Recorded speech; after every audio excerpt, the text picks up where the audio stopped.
Ora viva, sejam todos bem-vindos a mais um episódio do nosso e vosso programa Cara a Cara com Nega João.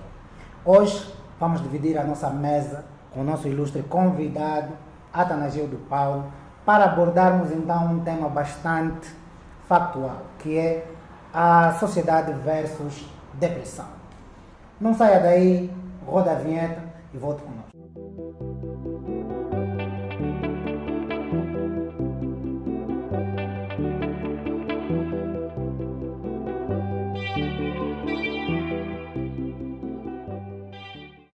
Obrigado por estarem aí do outro lado.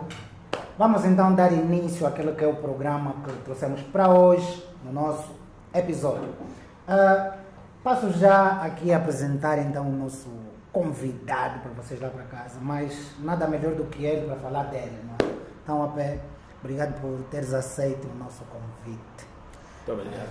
Já gostaria que apresentasses lá para o Bico, que é para as pessoas também conhecerem, né? Exatamente. Saudações então para quem acompanha este espaço Cara a Cara com Nega João. É um prazer estar aqui. Já tive a oportunidade de acompanhar outras edições e poder ouvir algumas figuras que passaram por cá. E estou aqui para dar também o meu contributo. Bom, eu chamo-me Atanagildo Paulo Castro e estou ligado à cultura, à academia e à vida em sociedade. Mas estou certo que fui convidado aqui para falar como sociólogo. Eu sou sociólogo.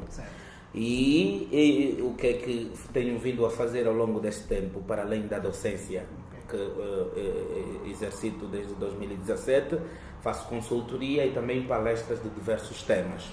O nosso tema é a sociedade versus depressão. Vem a calhar e é importante que nós reflitamos sobre o assunto, porque é um assunto que está diretamente ligado a nós, ao ser humano. Então vamos começar por conceituar as coisas. A primeira coisa é o que é a sociedade, né? A sociedade é o conjunto de indivíduos, né, que estão numa determinada área. Mas é importante dizer que a sociedade é a forma mais alargada do conceito de família. O primeiro conjunto de sociedade é a família, depois é a comunidade, que é o conjunto de famílias, e de maneira mais alargada surge a sociedade, que no conceito atual acaba também colocando as empresas, as organizações. Então os tais chamados grupos sociais. Grupos sociais, de forma mais alargada. E o que vai ser a depressão? A depressão é uma doença do fórum psicológico, que tem a ver com as nossas emoções e sentimentos. Ele é resultado, em grande medida, da gestão de expectativas. É importante que se diga isso. E é por isso que todos nós, enquanto seres humanos, no nosso estágio da vida, por algum momento já vivemos depressão. Mas podemos viver a depressão no nível primário, no nível secundário e no nível terciário. Como é que é o nível primário? O nível primário é aquele que é simplesmente refletido por via da insatisfação. Quando temos um projeto, quando algum sonho e pronto, e ele não é realizado, nós acabamos por ter alguma tristeza, como é natural. Esta tristeza pode nos deixar deprimidos, em baixo. O segundo nível é aquele que, eventualmente, ele já não é assim de maneira simples, mas que já causa alguma complicação. Com o quê? Com a perspectiva da aceitação. Quando já temos problemas em aceitar determinada coisa que falhamos, tem, por exemplo, no âmbito da maturidade, quando alguém diz algo sobre nós, tu és isso e aquilo, e nos causa revolta ao ponto de nos causar outras doenças, né? Outras doenças, aí já estamos no segundo estágio. E o terceiro estágio vai ser aquele que o indivíduo já chega até a pensar em suicídio. Muitos casos de suicídios, se não mesmo 90% dos suicídios, dão-se por conta da depressão.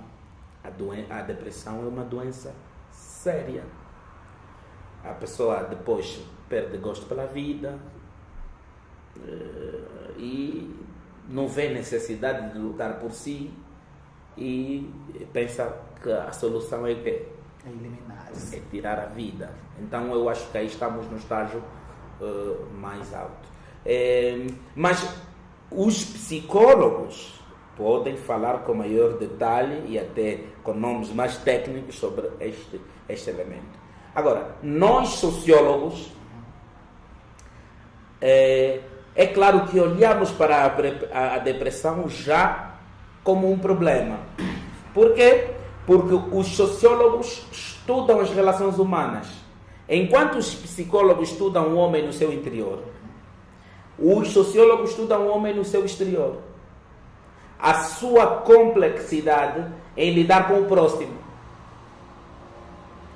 E então nós estudamos a depressão já como problema, analisando os factos tais como eles são e não como deveriam ser. Portanto, nós olhamos para as pessoas e dissemos: se ele estiver deprimido, o que eventualmente pode ocorrer é isso. Pode-se fazer isso e aquilo.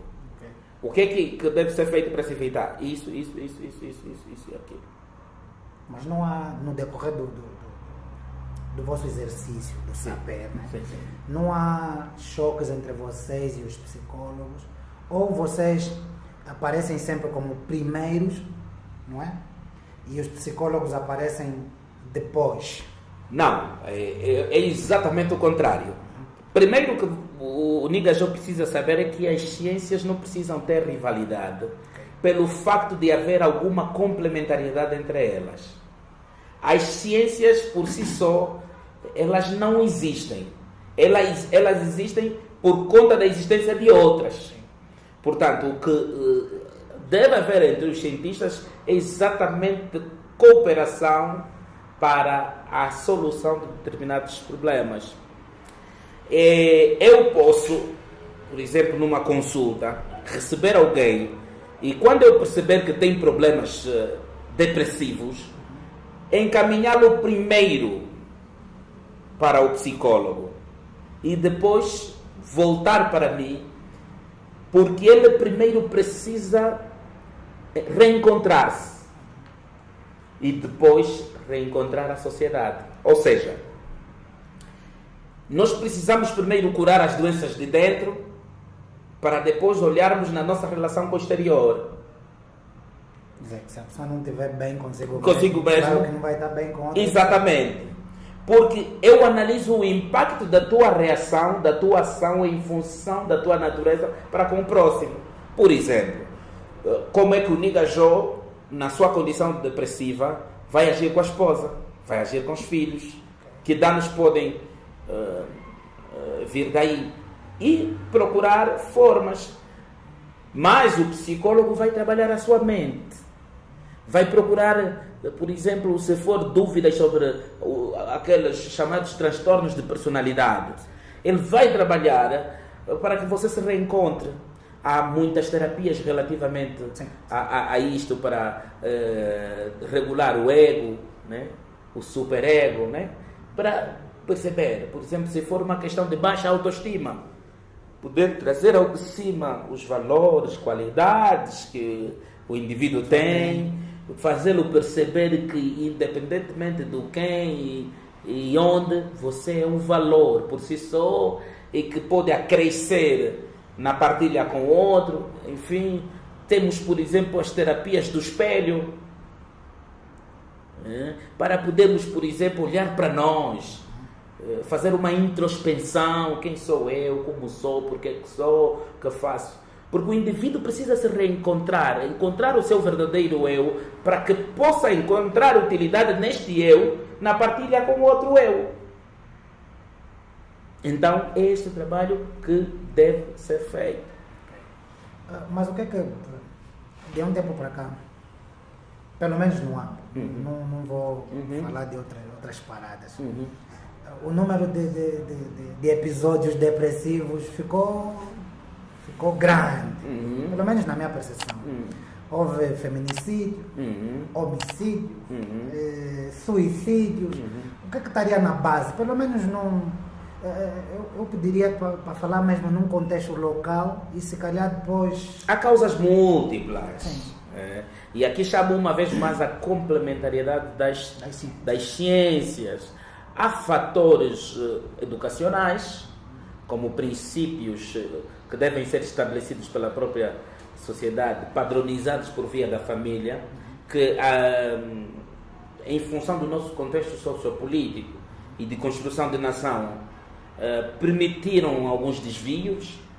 Há fatores econômicos, há fatores históricos e os próprios fatores que políticos. Nós, por exemplo, somos um tipo de país que, infelizmente, não teve um processo de transição do colonialismo para o estado de pertença da pátria, o que eu considero mais adequado. Foi um processo que permitiu que a dispersão de valores.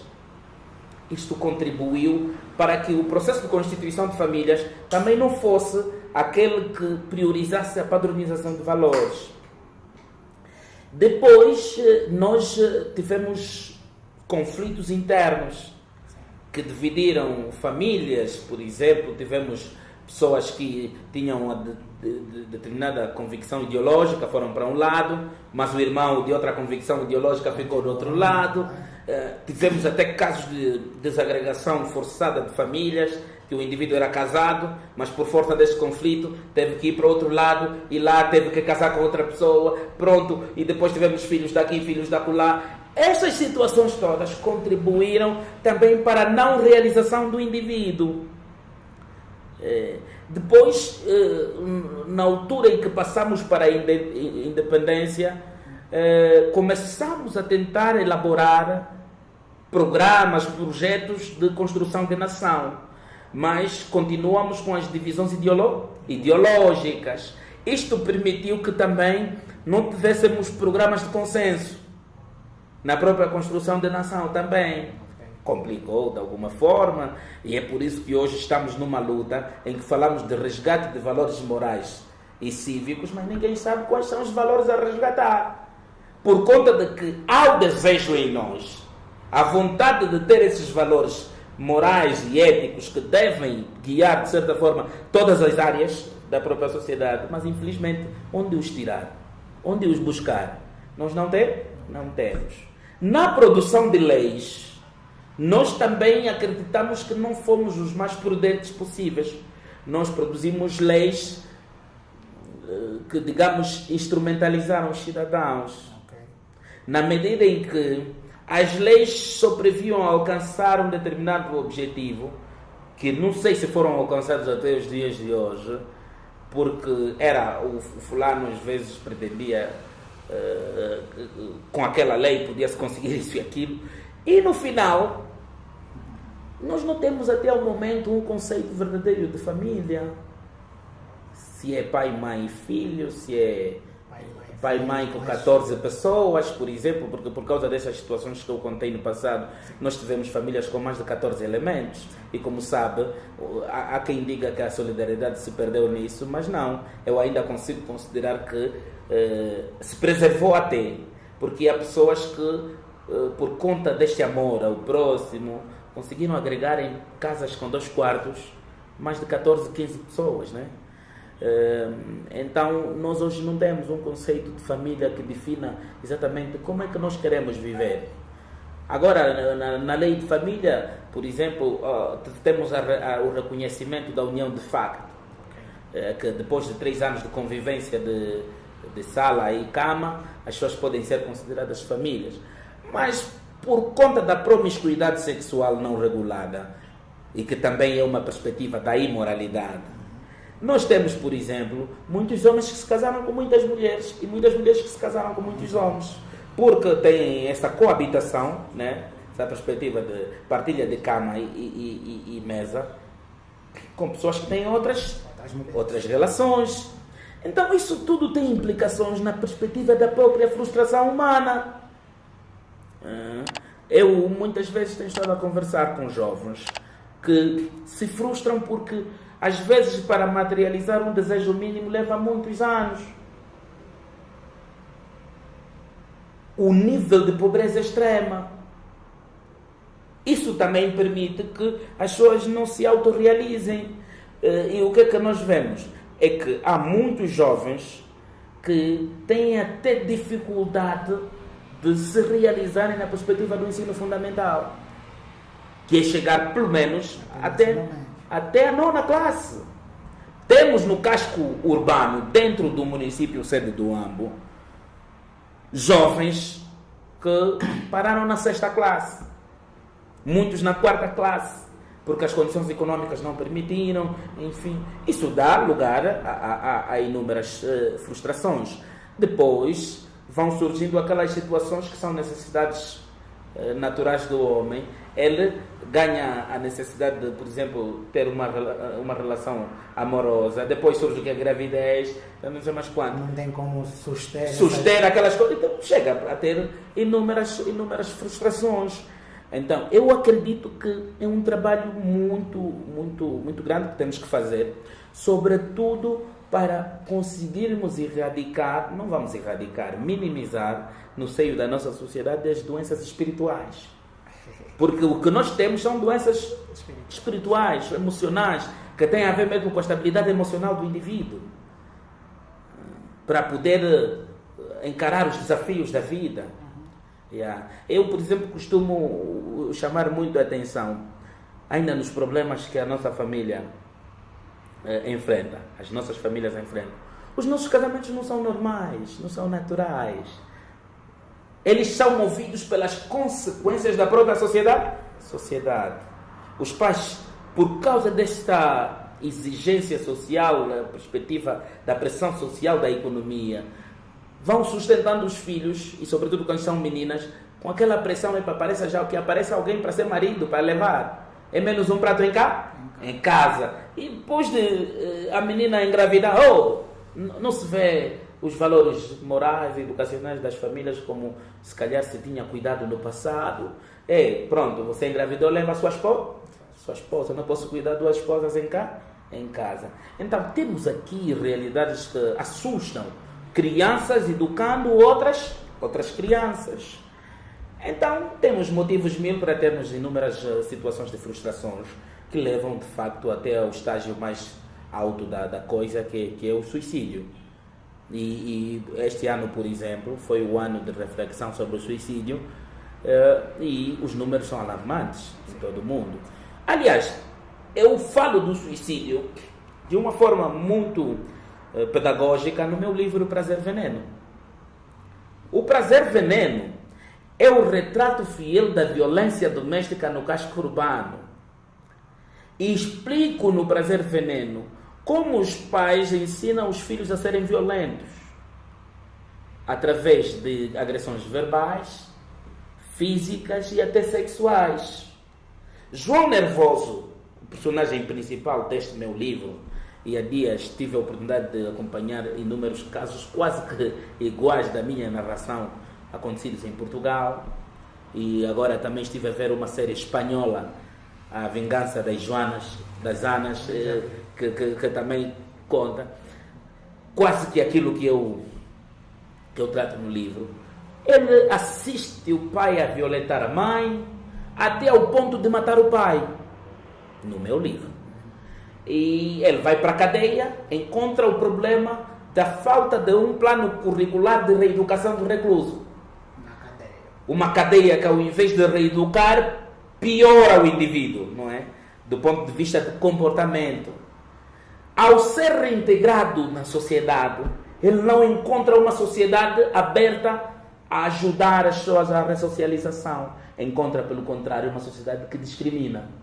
Se for pedir um emprego, basta ter o plano, já esteve 3 anos na cadeia, por exemplo, e depois qual é o histórico? Matou, este não serve. Não se dá a oportunidade de avaliar se o indivíduo terá mudado de comportamento, terá passado por um processo de mudança de mentalidade, de conceptualização das coisas, para naturalmente desenvolver mais a sua sociedade. Outro caos, outra frustração. O indivíduo vai constituir família, ele como tem na sua mente todo esse percurso, esses problemas que foi enfrentando, a tendência é o quê? É descarregar tudo na família que ele constitui, certo? Sim. Então ele vai manifestar esses comportamentos violentos.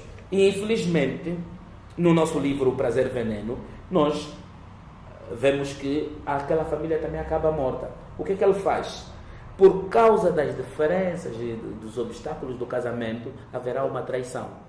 Primeiro por conta dele, depois por conta da mulher, e infelizmente não vai acontecer o quê? O perdão. Não acontecendo o perdão, ele toma uma decisão egoísta. É melhor que eu não viva, mas também ninguém vive. Então pega envenena todo mundo e todos morrem. É para ver onde, por exemplo, o estágio da depressão nos pode levar. E sem falar, por exemplo, dos casos que ele depois teve desejos e vontades estranhas de ir a cemitério, até também relacionar-se com os cadáveres, essas coisas. Então, eu acho que a depressão é um mal, é um problema que deve preocupar a todos nós, mas é um problema que não se cura com problema. Como eu costumo dizer, o importante não é atacar as consequências. O importante é atacar o quê? As causas. É preciso atacar-se as causas para evitar as consequências. E não as consequências para voltarmos a ter causas, para continuarmos a ter causas. É esse trabalho que temos de fazer. Então, é uma série de situações. Se falarmos que a causa é só uma ou única, estaremos a mentir. Existem muitas causas. Bom, até mais ou menos no princípio desse ano, eu ainda pensava que a depressão era mesmo frescura. Mas presenciei umas cenas aí que cheguei a ponto de perceber que não era. E como psicólogo, era errado também ter a ideia de que depressão era frescura. Sim. Mas o que eu queria saber do AP, mais uma vez, era quais são os sinais que alguém que está na depressão, a caminhar para o estágio já elevado, apresenta. Porque temos estado se calhar, a ignorar um amigo que está do nosso lado, com alguns sinais já, mas como a gente tem na cabeça que é frescura, isso passa. Se calhar os sinais já são visíveis, mas a gente não sabe. Quais são os sinais, assim, os mais sonantes de alguém que esteja a cair nessa doença? Primeiro elemento, as pessoas depressivas são, na sua maioria, pessimistas. O pessimismo. Eu acho que já isso não vai dar certo. Eu acho que isso já não vai mudar. Mesmo que eu lutar, não vou conseguir. Quer dizer, é um pessimismo exagerado. Depois, a não aceitação da derrota. E principalmente nos dias de hoje, estamos no mundo da relatividade. Não existe verdade absoluta. Existem apenas verdades que podem ser negadas ou aceitas em função da sua argumentação, certo? É o mundo da relatividade. Uma pessoa que tende a ser bastante fundamentalista nas suas afirmações, ao ter as suas visões frustradas, tende a cair para o quê? Para a depressão. Depois, tem outra causa, tem um sintoma que é o fechamento. Pessoas depressivas tendem a se fechar para si, porque têm a ideia segundo a qual o mundo não me entende. Ninguém sente a dor como eu sinto. E depois, eu também costumo dizer que um dos inimigos da saúde e fator número 1 para a depressão é a falta de perdão. Perdão próprio e perdão Com ao outro. ofendido. Porque nós estamos num processo de convivência que a falha não é normal, é natural. Que ocorram o quê? Falhas. Mas nós precisamos o quê? Aceitar. E se for um erro nosso, fazer o quê? Nos perdoarmos. E só assim teremos força Para tentar de novo. E voltar a partilhar, por exemplo, com outra parte. Estas aqui são frequentes. Bom, nos estágios mais graves, o indivíduo tende a ser agressivo na sua comunicação, né? Não controla os nervos, não é? Pode ser agressiva também do ponto de vista verbal, perde o medo, perde a vergonha, que são, na minha opinião, sentimentos de regulação do nosso comportamento. E quando estas armas não chegam a atingir os objetivos que tinha, então ele pode optar por uma tragédia. A tragédia pode ser o suicídio ou o homicídio. Porque no fundo nós, seres humanos, em tudo o que fazemos, nós estamos à procura da satisfação. Sim. O ponto de partida e chegada é a satisfação. E como é que nós nos satisfazemos? Por via da autossatisfação e por via da satisfação de outrem. Sendo frustrada essa perspectiva da satisfação, nós somos suscetíveis a cair numa depressão. Bom, nos dias de hoje, qual é o gênero que está mais propenso a essa doença? Bom, os especialistas, sobretudo em psicologia clínica, podem ter estudos mais aprofundados sobre esse elemento e acabar dizendo que são mais os homens ou são mais as mulheres. Mas eu acho que aquilo que são os inventos, porque nós sociólogos analisamos os inventos, e os inventos são complicados e diferenciados, sendo que nenhum é igual ao outro. E por mais que a experiência seja a mesma, a atividade seja a mesma, as respostas vão ser completamente diferentes. Eu acredito que são os dois. São os dois. Já tivemos inventos que os homens foram muito além na perspectiva da depressão, fizeram coisas que assustaram o mundo, e também tivemos inventos que foram as mulheres. Agora, isto também nos levaria a um estudo antropológico do próprio homem e da própria mulher. E vamos concluir que, do ponto de vista de resistência a determinadas coisas, os homens são diferentes das mulheres. A questão da gestão da paciência, ou a perspectiva do cometimento de ações negativas de forma reiterada, a questão, por exemplo, de se guardar ou acumular, né? Por exemplo, essa perspectiva, reservar mais. Acredito que aquilo que nos mostra a experiência, os homens tendem a ser mais do ponto de vista de manifestação exteriores e as mulheres quê? Interiores. Os homens, eles falam e depois de algum tempo esqueceram o que falaram, acabou. As mulheres tendem a guardar mais e depois descarregam de uma vez. Isso pode ser muito mais perigoso do ponto de vista comportamental, do ponto de vista de atitude. Aí sim, sem fanatismo, sem machismo, né? Podemos acreditar que nessas questões depressivas é muito mais perigoso quando se trata de mulheres. Sim, porque a descarga, em função da reserva maior, sim, a descarga também será efetivamente maior. Uhum. E qual é a franja mais tocada? Com a depressão. É claro que é dos 15, hoje na nossa realidade, dos 15 aos 60 anos. Podemos ter mais, por exemplo, pessoas dos 15 para baixo. Veja, por exemplo, que hoje, com bastante preocupação, as nossas crianças, não sei se é questão econômica, conhecem o dinheiro muito cedo. Portanto, há crianças no seio da família que lidam já com questões econômicas, com falta, a ausência de coisas a partir dos 4 anos. Então, já pode imaginar que muitas pessoas começam a construir esta tendência depressiva muito cedo. E também há casos acima dos 60 anos. Por quê? Porque, sendo a depressão uma doença, se ela não for tratada cedo, ela pode se transformar como uma rotina no ambiente daquela pessoa. Ela é como um vício qualquer, como um cigarro, como álcool, como outra coisa. Acaba sendo normal para quê?